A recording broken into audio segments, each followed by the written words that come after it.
Let's get started. Story number 1. The drive into the Appalachians was always peaceful, a winding journey through dense forests and misty valleys. I had been visiting this area for years, mostly for weekend hikes or fishing trips. But this time was different. I had decided to take a week-long retreat into the deep woods to clear my mind and disconnect from the endless demands of life. No cell service, no emails, just me, the trees, and the solitude of the wilderness. The trail I chose was rarely used, an old path recommended by a ranger I'd met years ago. "If you really want to get away," he'd said, "try the Hollow Ridge Trail. It's isolated, but the views are worth it." He had paused then, almost hesitantly. "Just don't go off the marked paths. Folks around here say the woods don't take kindly to wanderers." I chalked it up to local superstition, a mix of old legends and warnings to keep tourists from getting lost. The first 2 days went smoothly. The forest was alive with the sounds of nature: birdsong, the rustle of leaves in the breeze, the occasional snap of a branch underfoot. I felt at peace, my pack heavy on my shoulders as I followed the trail deeper into the wilderness. On the third day, I came across something odd. The trail forked unexpectedly, with one branch clearly marked and the other overgrown with brambles. The map I carried didn't show this split, and there were no signs to indicate where the unmarked path led. I stood there for a moment, debating. My curiosity got the better of me, and I decided to explore the unmarked trail. After all, I had a compass and enough supplies. What was the harm? The overgrown path was narrow and winding, leading me deeper into the forest. The air grew cooler, and the trees seemed to close in, their branches knitting together overhead to block out the sunlight. After an hour of walking, I realized I hadn't heard a single bird or insect for some time. The silence was oppressive, the kind that made your ears strain for any sound. My unease began to grow, but I told myself it was just the unfamiliarity of the trail. I stopped to rest near a large oak tree, its trunk gnarled and ancient. That's when I noticed the carvings. Symbols etched deep into the bark, crude and weathered by time. They didn't look like anything I'd seen before. Not runes, not letters, just strange shapes that seemed to twist and writhe the longer I stared at them. A chill ran down my spine, and I decided it was time to turn back. But when I stood and looked around, the path I'd followed seemed different. The brambles were thicker, and the trees seemed closer together, as if the forest had shifted while I wasn't looking. I felt a flicker of panic, but reminded myself to stay calm. I had a compass. I could navigate back to the main trail. Except the compass didn't work. The needle spun aimlessly, refusing to settle. My chest tightened, and I took a deep breath, trying to focus. I decided to retrace my steps as best I could, marking trees with my knife as I went. The silence was suffocating now, and the light was fading faster than it should have. That's when I saw it. A structure, barely visible through the trees. It looked like an old cabin, its roof sagging and walls weathered with age. Relief washed over me. If someone had built a cabin out here, they might have left supplies, or better yet, directions back to the trail. I approached cautiously, my boots crunching on the dry leaves. The cabin was smaller than I'd thought, more like a shack. The door hung slightly ajar, creaking softly as I pushed it open. Inside, the air was stale and cold, filled with the faint smell of decay. The floor was dirt, and the walls were lined with shelves holding jars of unidentifiable substances. In the center of the room was a table, and on it lay a single object, a notebook, its leather cover cracked with age. I hesitated before picking it up, the hair on the back of my neck standing on end. The pages were filled with cramped handwriting, almost illegible, but a few words stood out. They watch, they wait. Don't look into their eyes. My stomach turned as I flipped through the pages. Sketches of the same symbols I'd seen carved into the tree filled the notebook, along with crude drawings of figures, tall, thin, and faceless. The last entry was scrawled in large, shaky letters. "There's no way out." A loud creak from behind made me spin around, my heart hammering. The door, which I was certain I'd left open, was now shut. The cabin felt smaller, the shadows darker. I grabbed my pack and bolted, leaving the notebook on the table. My only thought was to get away from that place as fast as I could. The forest outside was darker now, the mist rolling in, thick and heavy. I ran blindly, not caring about the noise I made, just wanting to put as much distance as possible between that cabin. The trees seemed to close in around me, their branches clawing at my arms and face. I tripped over a root and fell hard. The wind knocked out of me. As I lay there, gasping for air, I heard it. Footsteps. Slow, deliberate, coming closer. I scrambled to my feet and shone my flashlight into the woods, but the beam barely penetrated the mist.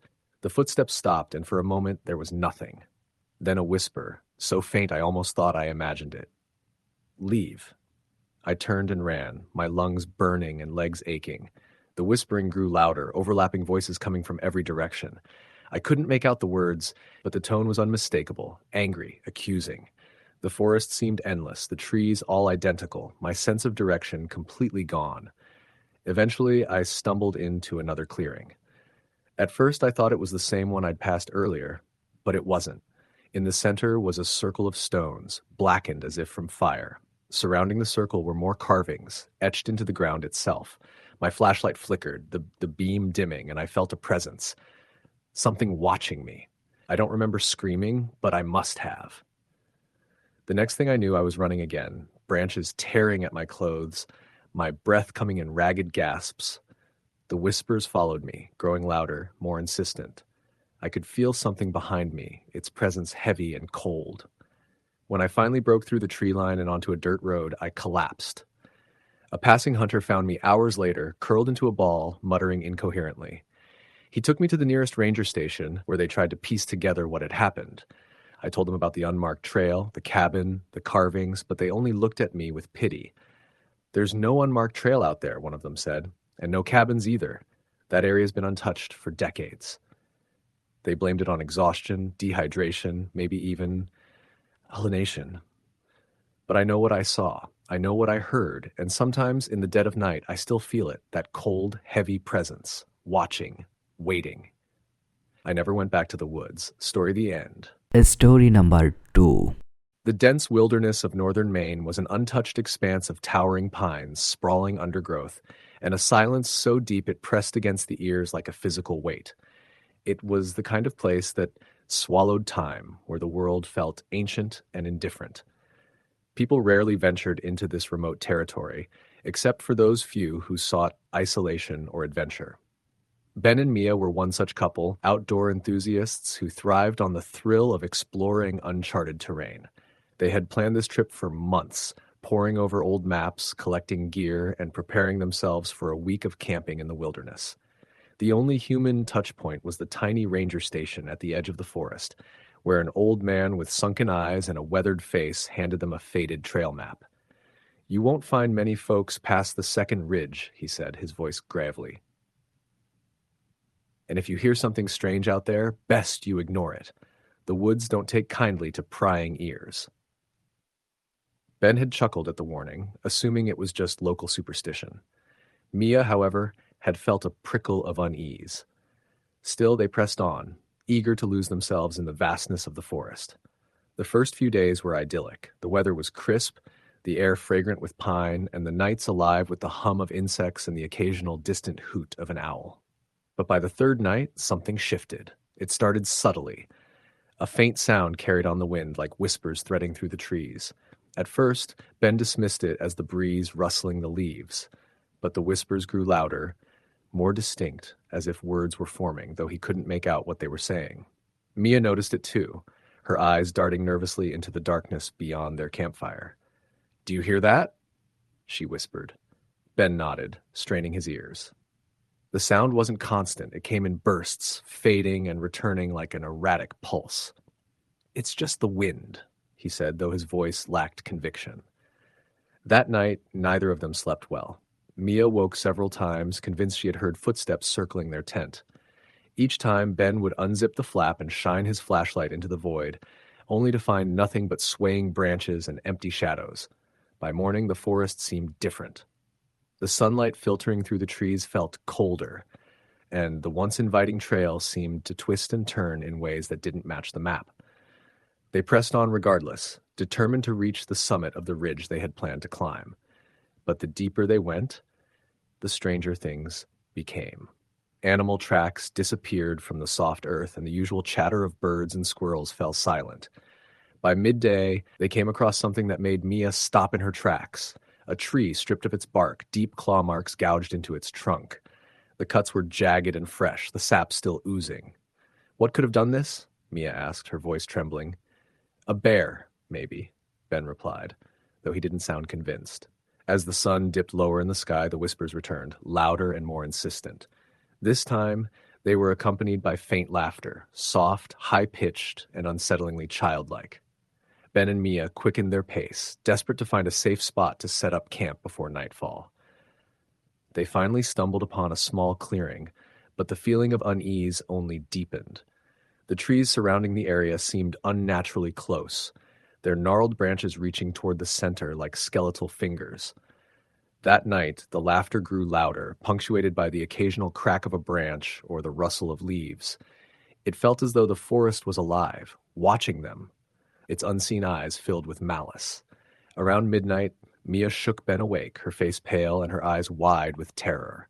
"Someone's out there," she whispered. Ben sat up, his heart pounding. He grabbed the flashlight and unzipped the tent, scanning the darkness. The beam of light caught movement, a fleeting figure darting between the trees. It was too quick to make out details, but it was human-shaped, or so it seemed. "Who's there?" Ben called, his voice echoing into the void. There was no reply, just the sound of footsteps retreating into the woods. They didn't sleep for the rest of the night, huddled together with their hunting knife and bear spray close at hand. By dawn, they decided to cut their trip short and head back. But when they tried to retrace their steps, the trail was gone. The forest seemed to have shifted overnight. Landmarks they had passed on the way in were nowhere to be found, and the map was useless. Every path they took looped back to the same clearing, no matter how far they walked. As the hours passed, the whispers grew into a cacophony.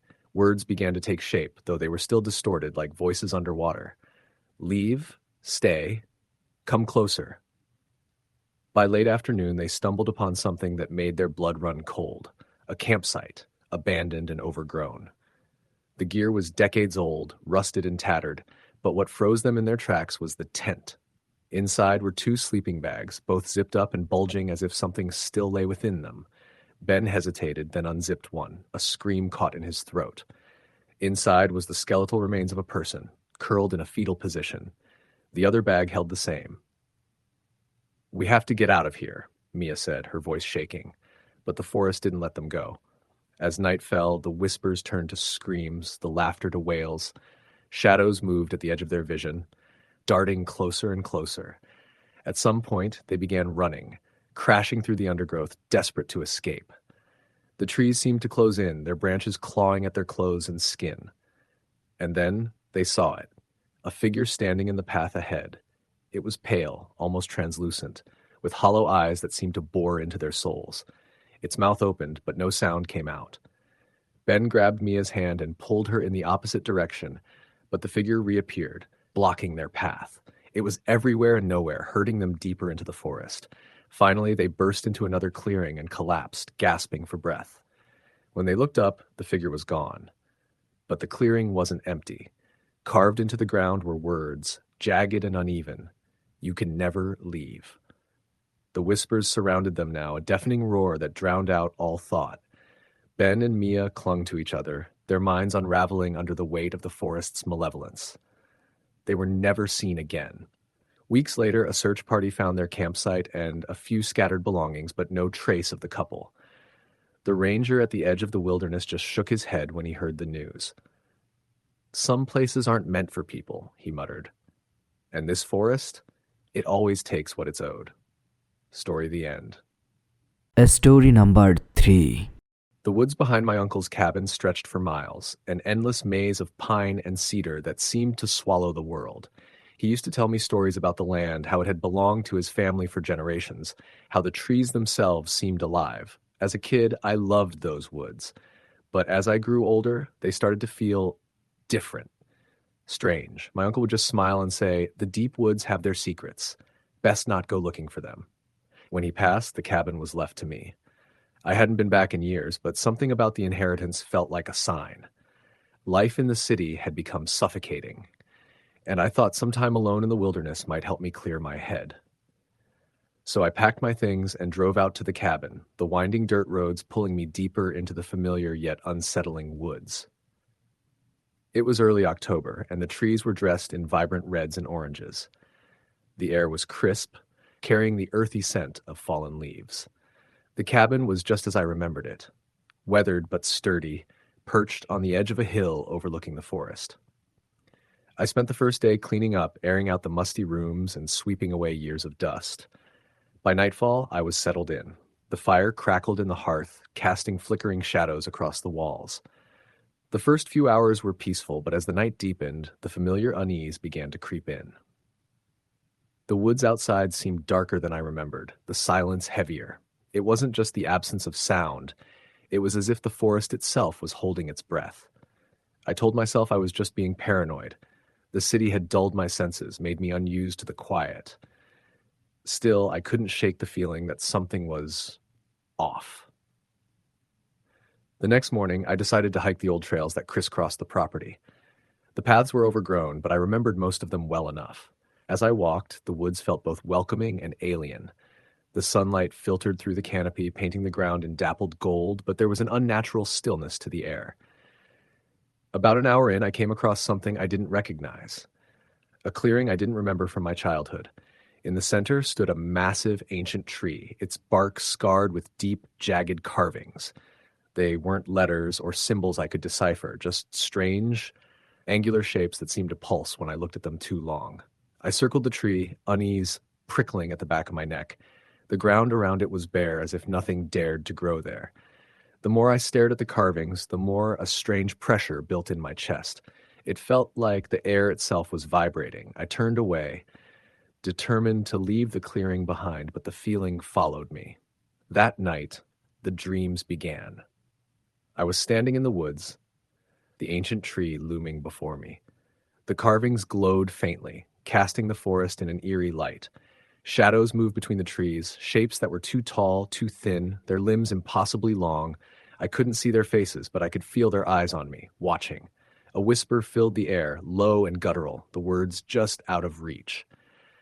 I woke drenched in sweat, the whispers still echoing in my ears. Outside, the forest was silent. Too silent. The next few days blurred together. I tried to avoid the clearing, but no matter which trail I took, I always seemed to end up there. The tree loomed larger each time, the carvings deeper, more pronounced. The pressure in the air grew stronger, pressing against my skull like a vice. The whispers began to follow me even when I was awake, faint and fleeting, just at the edge of hearing. One evening, as the sun dipped below the horizon, I decided I couldn't take it anymore. I had to know what was happening. Armed with a flashlight and my old hunting knife, I headed back to the clearing. The woods felt alive around me, the trees closing in, their branches clawing at my clothes. The whispers grew louder, more distinct, though the words still eluded me. When I reached the clearing, the tree seemed to radiate a faint, unnatural glow. My flashlight flickered and died as I approached, plunging the world into shadow. I traced the carvings with my fingers, the bark cold and damp. The whispers swelled, a cacophony that seemed to come from within the tree itself. And then I saw it. A figure stood at the edge of the clearing, just beyond the reach of the tree's glow. It was tall and gaunt, its limbs too long, its head tilted at an unnatural angle. Its face, or what passed for one, was featureless, a blank expanse of pale skin. My breath caught and I stumbled back, my heart hammering in my chest. The figure didn't move. It just stood there, watching. Or at least, I thought it was watching. Slowly, it raised one hand, a gesture that felt more like a warning than a threat, and then it pointed to the ground beneath the tree. I didn't want to look, but I couldn't stop myself. The earth was disturbed, as if something had been buried there. My hands trembled as I began to dig, the soft soil giving way easily. It didn't take long to uncover what lay beneath. Bones. Human bones, scattered and broken, their edges darkened with age. My stomach churned, and I staggered back, the whispers rising to a deafening roar. The figure stepped closer, its movements slow and deliberate. I clutched the hunting knife, my knuckles white, but I knew it was useless. Whatever this thing was, it wasn't human. It stopped just short of the tree, its blank face tilted toward me, and then, for the first time, it spoke. Leave. The voice was deep and hollow, a sound that resonated in my bones. I didn't need to be told twice. I turned and ran, the forest a blur around me. The whispers followed, growing louder, more urgent, but I didn't look back. I reached the cabin just as dawn broke, the first rays of sunlight piercing through the trees. The whispers stopped, replaced by the sound of birdsong. It was as if the forest had exhaled, the oppressive weight lifting. I packed my things and left that day, leaving the cabin behind. I never went back, not even to sell the property. I couldn't bear the thought of returning to those woods, of seeing that tree again. Sometimes, though, in the dead of night, I still hear the whispers, and I wonder if the deep woods will ever truly let me go. Story the end. Story number 4. I've always loved the wilderness. Growing up in Montana, the mountains and forests felt more like home than any house ever did. As a ranger for the U.S. Forest Service, I've spent years navigating some of the most remote and untouched corners of the country. But there's one stretch of wilderness I'll never return to. A place so deep and isolated it felt like I'd crossed into another world. It was late September, just as the seasons were beginning to shift. I'd been assigned to survey an unmarked portion of forest near the Bitterroot Range. The area wasn't on any public maps, and the only records we had were decades old. It was one of those places nobody talked about much, not even the locals. I'd asked around before heading out, but the answers were vague, evasive. Old land, one man told me, shaking his head. Best to leave it be. I set out anyway, armed with my gear, a topographic map, and enough supplies for a 5-day trek. The first 2 days were uneventful. The forest was dense and quiet, the kind of quiet that feels heavy, like the trees are listening. I marked my progress carefully, taking note of any unusual landmarks. The deeper I went, the more the forest began to change. The air grew colder, the light dimmer, even in the middle of the day. The trees were enormous, their trunks gnarled and twisted, their branches clawing at the sky like skeletal hands. On the 3rd day, I came across something strange. A clearing, perfectly circular, the grass inside it dead and brittle. In the center stood a stone monolith, weathered and covered in moss. It wasn't natural, the edges were too smooth, too deliberate. Symbols were carved into its surface, faded but still visible. I couldn't make sense of them, and the longer I stared, the more uneasy I felt. It was as if the air around the stone was humming, vibrating just beneath the threshold of hearing. I didn't linger. Marking the location on my map, I moved on, telling myself it was just an old artifact left behind by some long-forgotten group. But the forest seemed different after that, darker, more oppressive. The usual sounds of wildlife were gone. No bird song, no rustling leaves, just the crunch of my boots on the forest floor. That night, I set up camp near a stream. The water was cold and clear, the only thing that felt remotely normal. I built a fire and tried to shake off the unease, telling myself it was just the isolation getting to me. As the firelight flickered, I heard it, a faint rustling in the distance. It wasn't the wind, it was deliberate, the sound of something moving through the trees. I grabbed my flashlight and shone it into the darkness, but the beam only reached a few feet before being swallowed by the black. "Hello?" I called out, my voice unnaturally loud in the stillness. No response. The rustling stopped, and the silence that followed was worse. It was as if the entire forest was holding its breath. I stayed awake most of the night, the fire burning low, my hand resting on the handle of my knife. The next morning, I found footprints near my campsite. They weren't mine. They were larger, barefoot, the toes splayed unnaturally wide. I followed them for a short distance before they disappeared, the ground undisturbed as if whatever had made them had simply vanished. I should have turned back then, but I was stubborn, determined to finish my survey. By midday, I came across something even stranger. An old cabin, half hidden by the undergrowth. It looked ancient, its wood darkened with age, the roof sagging. There were no signs of recent activity, no trail leading to or from it. Against my better judgment, I approached. The door creaked as I pushed it open, the sound echoing unnaturally. The interior was bare, just a single room with a dirt floor and a broken-down table in the center. Symbols were carved into the walls, similar to the ones I'd seen on the stone.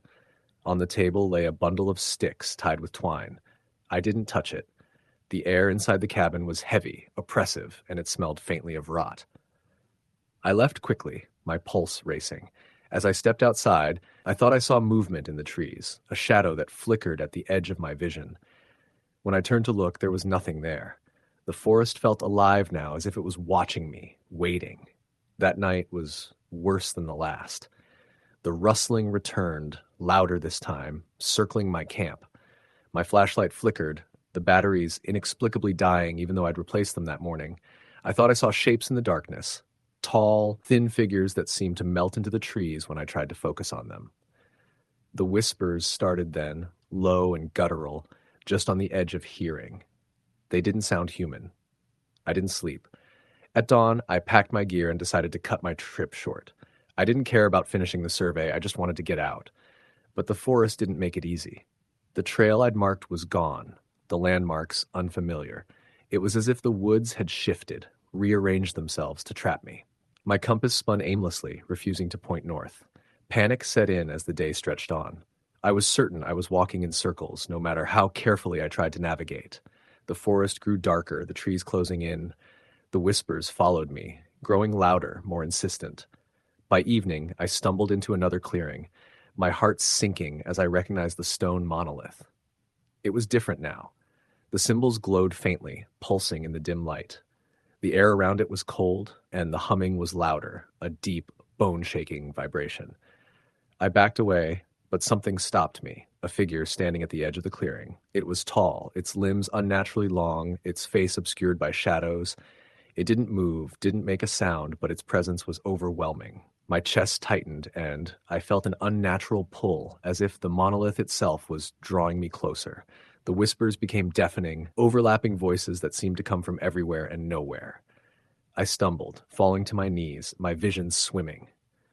The figure stepped closer, its movements slow and deliberate. I couldn't move, couldn't breathe. The last thing I remember was its hand reaching out toward me, impossibly long fingers stretching across the distance. When I woke, it was dawn. I was lying in a different part of the forest, my gear scattered around me. My map was gone, and so was my compass. There were no signs of the monolith or the figure, but the unease lingered, a weight in my chest that wouldn't lift. It took me 2 more days to find my way back. When I finally emerged from the forest, I was exhausted, my body bruised and battered, my mind a jumble of fragmented memories. I reported what I'd seen to my supervisor, but he just gave me a skeptical look. "Probably just got turned around," he said. "Happens to the best of us." But I know what I experienced wasn't just disorientation. The forest had changed, twisted into something unnatural. I've never gone back, and I've warned others to stay away. Sometimes late at night, I still hear the whispers, faint and fleeting, like a memory that refuses to fade. Story, the end. Story number 5. The deep wilderness of northern Alberta was an endless sea of pines and firs, broken only by the occasional glacial river or jagged outcropping of rock. It was the kind of place that had resisted human encroachment for centuries. No paved roads, no cell service, no people, just miles and miles of forest, untouched and unyielding. For most, it was a place to avoid. For Luke, it was exactly what he needed. He'd recently gone through a messy divorce, leaving him emotionally drained and yearning for solitude. The wilderness offered an escape, a chance to disconnect and reset. With his old hiking boots, a reliable tent, and enough supplies for a week, he set off on what he hoped would be a healing journey. The first few days were everything he'd hoped for. The crisp mountain air filled his lungs as he trekked deeper into the forest. The quiet was profound, broken only by the rustle of leaves or the distant call of a bird. He followed an old trail that was barely visible beneath the carpet of moss and fallen needles, guided only by a map he'd picked up at a ranger station an hour's drive from the forest's edge. By the 4th day, he was far beyond any marked trail. Deep in a part of the wilderness few had likely set foot in. The isolation was exhilarating. But then strange things began to happen. It started with the sound. At first, it was just a faint hum, almost like wind blowing through a hollow log. But as the hours passed, the hum grew louder and more distinct, taking on a rhythmic, almost musical quality. Luke tried to brush it off as some natural phenomenon, perhaps the wind interacting with the terrain in an unusual way. But no matter how far he walked, the sound followed him, growing louder and more insistent as the day wore on. That night, as he lay in his tent, the hum transformed into something else. Whispers. They were faint, barely audible, like voices carried on the wind. He couldn't make out any words, but the tone was unmistakably human. Luke sat up, his pulse quickening. He unzipped the tent and shone his flashlight into the darkness. The beam illuminated the dense underbrush and the trunks of ancient trees, but nothing moved. "Hello?" he called, his voice trembling slightly. No response, just the whispers growing fainter as if retreating into the forest. He told himself it was just his mind playing tricks on him, the result of too much isolation and the eerie silence of the wilderness. Still, sleep didn't come easily that night. The next morning, he found something that made his blood run cold. About 10 feet from his tent, etched into the soft earth, were strange symbols. They looked like crude drawings, circles, triangles, and jagged lines intersecting in nonsensical patterns.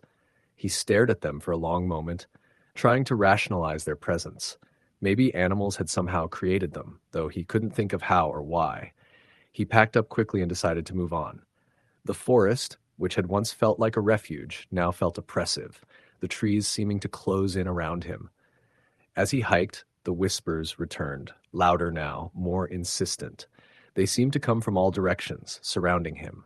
And then he began to see things, flickers of movement in his peripheral visions, shadows that darted between the trees. He told himself it was just his imagination, but deep down, he knew better. By late afternoon, he stumbled upon a clearing. In the center stood a structure, something he hadn't expected to see so deep in the wilderness. It was a small cabin, weathered and sagging with age. The wood was gray and splintered, moss climbing its sides. The windows were shattered, the door slightly ajar. Luke hesitated. Every instinct told him to turn around and keep moving, but curiosity got the better of him. Perhaps the cabin held some explanation for the strange things he'd been experiencing. He approached cautiously, his boots crunching on the dried leaves. The air around the cabin felt colder, and the hum that had followed him seemed to emanate from the structure itself. Inside, the cabin was bare, just a single room with a rotting wooden floor and walls covered in dark stains. In the center of the room was a wooden table, and on it lay an object that made Luke's stomach drop, a map, identical to the one he carried in his pack. He stepped closer, his breath hitching.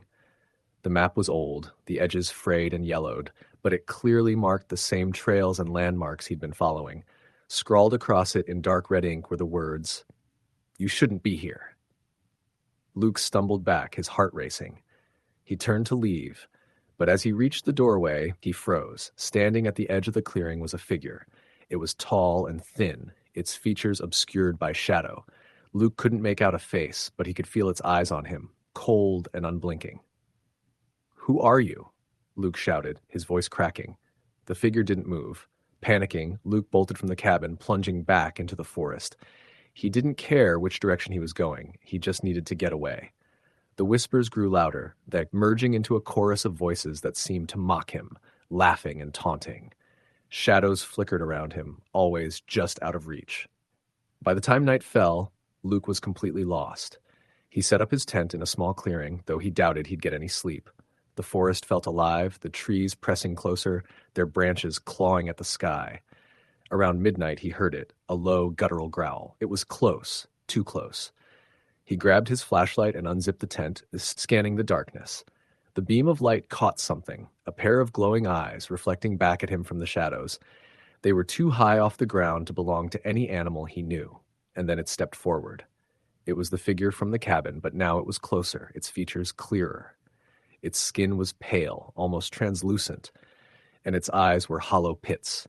Its mouth stretched into a grotesque grin, revealing rows of jagged teeth.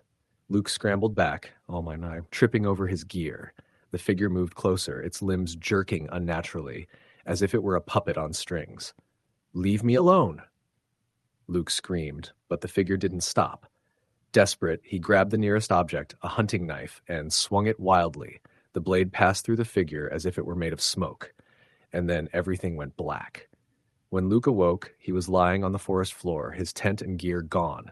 The sun was rising, casting long shadows across the trees. He staggered to his feet, disoriented and terrified. He stumbled through the forest for hours, the whispers now replaced by an eerie silence. Eventually, he found a trail, one that led him back to the ranger station. The ranger, A grizzled man with a knowing look in his eyes listened as Luke recounted his experience. When he finished, the ranger nodded slowly. "You're not the first," he said, "and you won't be the last. Some places out there, they don't belong to us. They belong to them." Luke never returned to the wilderness after that. He couldn't shake the feeling that he'd been watched, hunted, and that whatever was out there was still waiting for him to come back. Story the end. Story number 6. I've spent most of my life as a wildlife photographer. The wilderness has always been my sanctuary, a place where I felt alive and connected to something bigger than myself. But in all my years of hiking trails and camping in remote places, I've never been able to forget what happened that autumn in the Cascade Mountains. It was late October, and I'd been commissioned to photograph a rare herd of mountain caribou deep in the backcountry. These animals are elusive, living in the most rugged and inaccessible parts of the forest. I was thrilled at the chance to document them, even though it meant heading into an area I wasn't entirely familiar with. The journey started well enough. The first 2 days were filled with crisp mountain air, golden leaves, and the faint sound of streams trickling through the forest. But by the third day, the weather had started to change. Heavy clouds rolled in, and the wind carried a bitter edge. I pressed on, determined to reach the area where the caribou had been spotted. That evening, as the sun dipped behind the jagged peaks, I found a small clearing to set up camp. The forest around me was dense, the trees towering and ancient, their branches knotted together like veins. The light faded quickly, leaving the woods cloaked in shadows. I built a small fire and ate a quick meal before retreating into my tent. It was the wind that woke me that night, a low, mournful howl that seemed to seep through the fabric of my tent. At first I thought it was just the weather, but then I heard something else. Footsteps, slow, deliberate, and unnervingly close. My heart pounded as I reached for my flashlight and unzipped the tent. The beam of light cut through the darkness, revealing nothing. Just the trees swaying in the wind, their branches creaking like old bones. I told myself it was an animal, maybe a deer or a bear, and went back inside. But sleep didn't come easily. The next morning I found footprints circling my campsite. They weren't animal tracks. They were human, but oddly large, the toes spread wide as if whoever made them had been barefoot. The thought sent a chill through me, but I convinced myself it was just another hiker. Maybe they'd stumbled across my camp in the night and decided not to bother me. I packed up and continued deeper into the forest, trying to focus on my mission. But the feeling of being watched stayed with me, like an itch I couldn't scratch. Every now and then I'd catch a glimpse of movement out of the corner of my eye, a shadow slipping between the trees, too quick to fully register. By the fourth day, the forest had changed. The trees grew even taller, their trunks thicker and darker, their roots twisting above the ground like claws. The air was heavy, carrying a damp, earthy smell that clung to my clothes. And it was quiet. Too quiet. No birdsong, no rustling leaves, just the sound of my boots crunching against the forest floor. Around midday, I came across a structure, a cabin, old and decrepit, half hidden by moss and undergrowth. It wasn't on any of my maps, and it didn't look like it had been used in decades. The windows were shattered, the door hanging crooked on its hinges. Against my better judgment, I decided to take a closer look. The inside was worse than the outside. The air was stale, carrying a faint metallic tang. The walls were covered in scratches, deep gouges that formed no discernible pattern. In the center of the room was a table, and on it lay something that made my stomach churn. A small bundle wrapped in tattered cloth. It smelled faintly of decay. I didn't unwrap it. I didn't want to know what was inside. Instead, I backed out of the cabin, my skin crawling, and decided to put as much distance between myself and that place as possible. But the forest didn't seem to want to let me go. That night, I camped near a small creek, hoping the sound of running water would calm my nerves. I kept the fire going until late, the flickering flames casting dancing shadows against the trees. As I sat there, trying to steady my breathing, I heard it again. Footsteps. They were slow, deliberate, and coming from just beyond the reach of the firelight. "Who's there?" I called out, my voice trembling. No answer, just the crunch of leaves moving closer. I grabbed my flashlight and swept it across the trees. For a moment, I thought I saw something. A figure, tall and thin, its face pale and indistinct, but as quickly as it appeared, it was gone, swallowed by the darkness. I didn't sleep that night. I sat by the fire, clutching the knife I kept in my pack, every muscle in my body tense. The footsteps continued, circling the camp and sometimes stopping for long stretches before starting again. By dawn, they had faded, but the fear remained. The next day was a blur of exhaustion and paranoia. I tried to find my way back to the trailhead, but the forest seemed different, unfamiliar.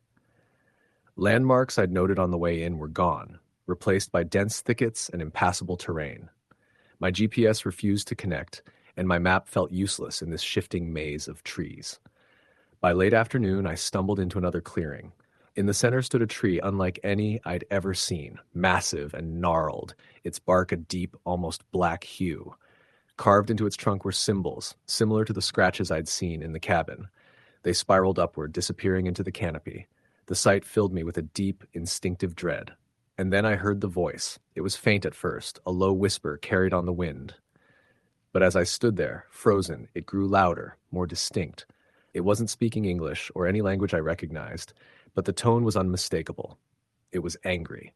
I turned and ran, crashing through the underbrush, branches clawing at my face and arms. The whispers followed, growing louder, more insistent. It felt like the forest was alive, closing in around me, trying to swallow me whole. As night fell, I found myself back at the cabin. I didn't want to go inside, but the whispers were so loud now, like a chorus of voices screaming in my ears. I had no choice. The moment I stepped through the door, the sound stopped. The silence was worse. The air inside the cabin was freezing, my breath visible in the dim light filtering through the broken windows. The bundle on the table was gone, replaced by something else, a single photograph, old and yellowed with age. It showed a man standing in front of the very cabin I was in. He was tall and thin, his face pale and indistinct, just like the figure I'd seen in the woods. I don't remember much after that. Something moved in the corner of the room, and the next thing I knew, I was running, my legs carrying me through the forest with no clear direction. I tripped and fell countless times, my hands and knees bloody, my lungs burning. When dawn finally broke, I found myself on a gravel road, miles from where I'd entered the wilderness. A passing truck picked me up, the driver giving me a strange look when I climbed into the cab. "You're lucky to be alive," he said. "People don't usually come back from that place." I never told anyone the full story. The photographs I took on that trip came out blank, as if the forest refused to be captured. I quit my job soon after, and though I still love the wilderness, I've never gone that deep again. Sometimes, late at night, I hear the whispers in my dreams, and I know, deep down, that part of me never left those woods. Story the end.